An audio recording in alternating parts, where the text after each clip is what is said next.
karena di dalam kegiatan aksi bergizi itu ada pemberian tablet tambah darah. Bisa juga puskesmas menyetop TTD itu di UKS, unit kesehatan sekolah, sehingga anak siswi sekolah yang dari SMP sampai SMA bisa mengambil stok tablet tambah darahnya untuk dikonsumsi.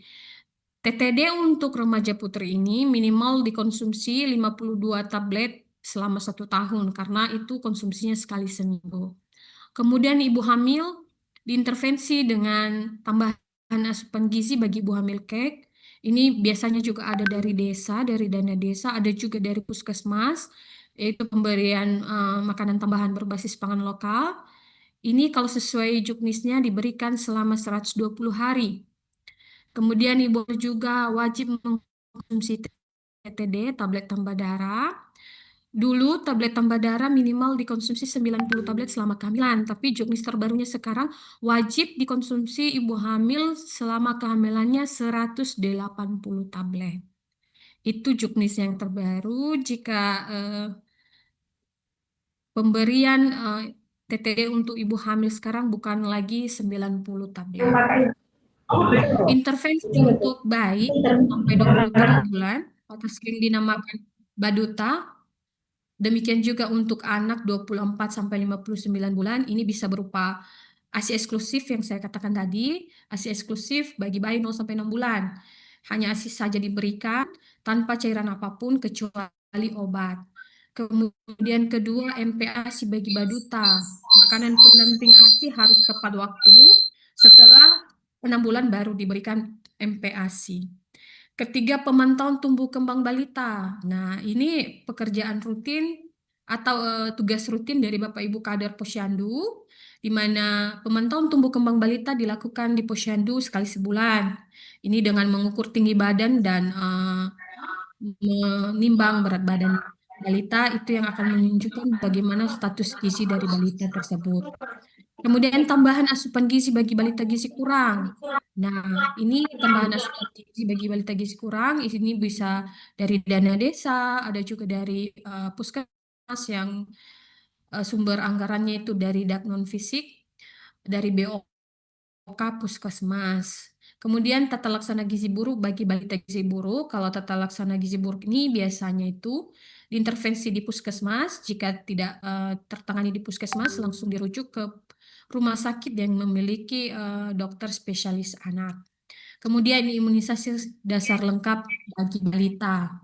Ini biasanya sampai 1 tahun harus lengkap imunisasinya. Kemudian inter,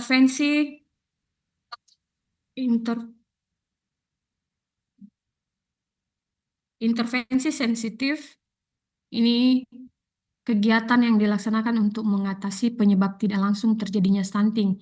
Umumnya ini diberikan oleh sektor selain kesehatan, jadi lintas sektor. Itu bisa berupa keluarga berencana pasca persalinan. Kenapa ini sangat penting? Karena untuk mengatur jarak kehamilan, sehingga ibu bisa fokus untuk merawat bayi baru lahirnya.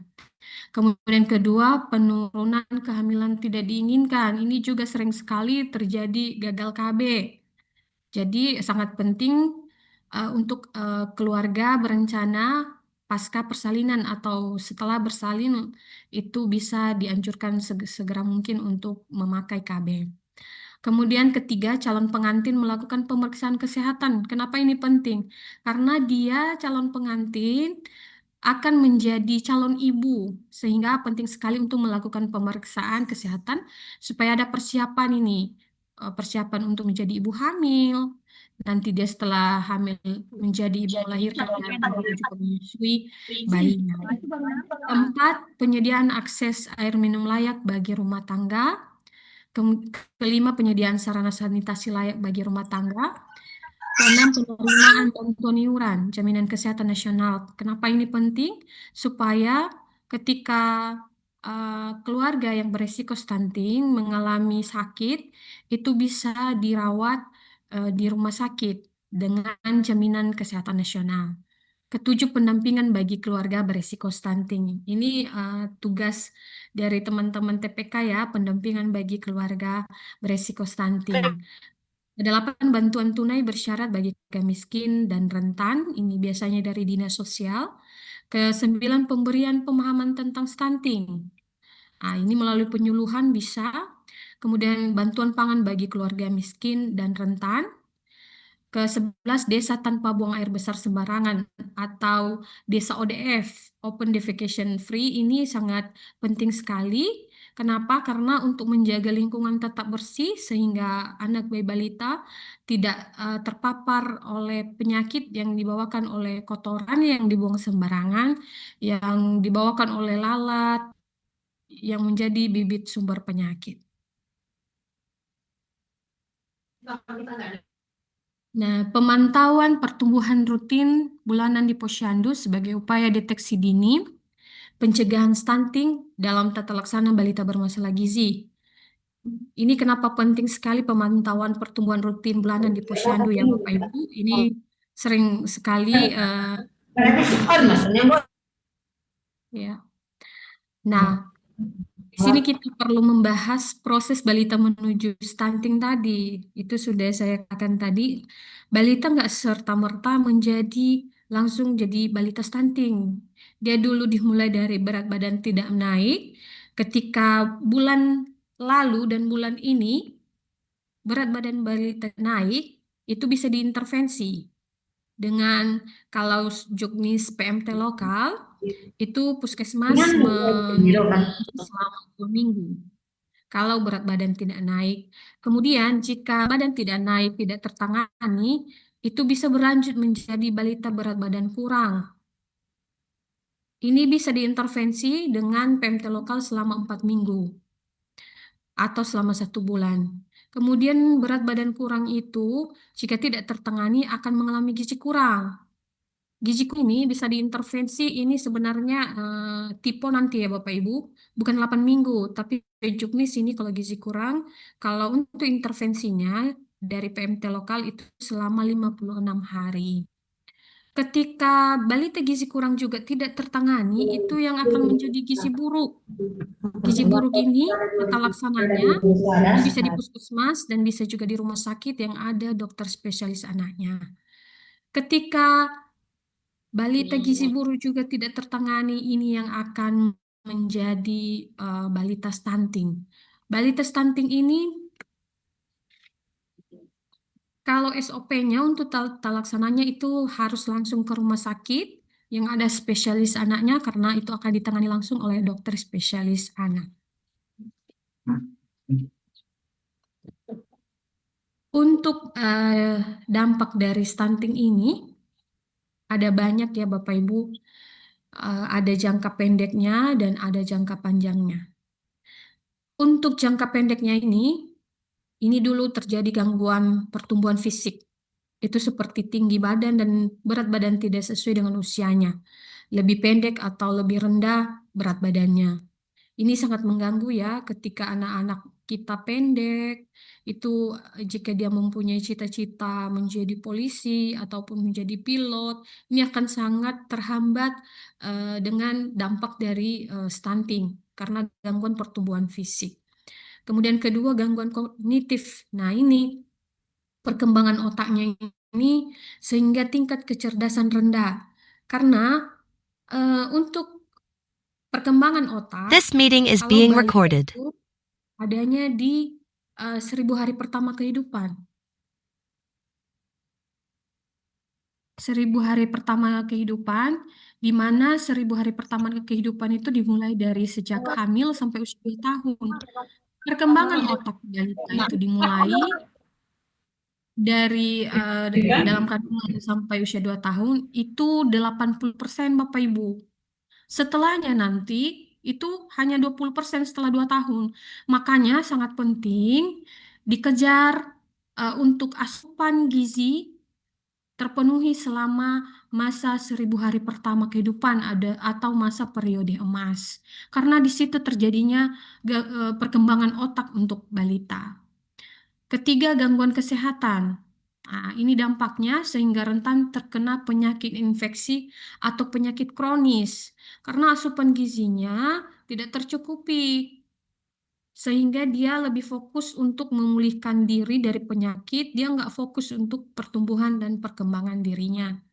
Kemudian gangguan motorik, kesulitan pada gerakan tubuh, misalnya tremor, kesulitan beraktivitas, atau sulit bicara juga, atau melakukan sesuatu itu dia kurang aktif, itu bisa terjadi. Kemudian gangguan metabolisme tubuh. Untuk jangka panjangnya, ini beresiko cepat terkena penyakit tidak menular seperti diabetes, obesitas, stroke akibat dari gangguan metabolisme tadi. Jadi saat masih kecil, itu sudah terjadi gangguan metabolisme tubuh, itu akan berisiko terkena penyakit tidak menular. Kemudian apa yang terjadi yang paling parah? Produktivitas rendah. Jadi ketika produktivitas rendah, untuk mencari pekerjaan, untuk bersaing di dunia kerja itu juga akan mengalami kesulitan bagi balita yang mengalami stunting. Apalagi tadi saya katakan karena gangguan perkembangan otak. Jadi untuk bersaing di dunia pekerjaan itu sangat-sangat susah. Kondisi di atas membuat negara rugi karena generasi ke depan tidak berkualitas kala bersaing dengan negara lain. Imunisasi dan pencegahan stunting. Nah, apa hubungannya nih imunisasi dengan pencegahan stunting? Perlu kita ketahui definisi imunisasi. Imunisasi adalah upaya aktif untuk menimbulkan kekebalan khusus dalam tubuh seseorang yang efektif mencegah penularan penyakit tertentu dengan cara memberikan vaksin. Manfaat imunisasi, jika anak tertular penyakit, maka gejala yang ditimbulkan menjadi lebih ringan jika dibandingkan dengan anak yang tidak mendapatkan imunisasi. Pentingnya imunisasi untuk pencegahan stunting. Kenapa sangat penting? Karena anak yang sudah diimunisasi, jika dia terkena penyakit, gejalanya lebih ringan dibandingkan anak yang belum diimunisasi. Jika anak sehat, maka asupan gizi yang diperoleh akan dimanfaatkan untuk proses pertumbuhannya. Jadi anak akan cenderung terhindar dari risiko stunting. Sedangkan anak yang tidak diimunisasi berisiko tertular penyakit. Anak yang sakit akan mengalami penurunan nafsu makan sehingga akan mempengaruhi penambahan berat badannya. Sedangkan zat gizi yang terkandung dalam makanan akan lebih banyak digunakan untuk melawan penyakit yang sedang dideritanya. Karena itulah pemberian imunisasi lengkap sesuai jadwal penting bagi anak untuk melindungi diri lebih dini terhadap penyakit sebelum anak terpapar resiko penularannya. KIPI. Ini sering sekali kita dengar kejadian ikutan pasca imunisasi. Kesimpulannya dari KIPI ini, jika KIPI hanya bersifat ringan dan biasanya sudah hilang dalam jangka waktu 2 hari, itu sebenarnya normal. Tapi kalau sudah melebihi dari 2 hari, itu bisa kita kembali ke puskesmas untuk dilakukan pemeriksaan lebih lanjut. Ini KIPI ini adalah kondisi yang tidak menyenangkan yang terjadi setelah vaksinasi. Kondisi ini biasanya tidak serius dan dapat membaik dalam beberapa hari seperti yang saya katakan tadi.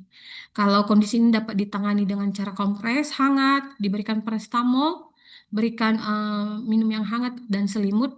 Kalau belum cukup membaik, itu bisa dirujuk dan dirawat di puskesmas atau rumah sakit. Baik, Bapak Ibu, demikian saja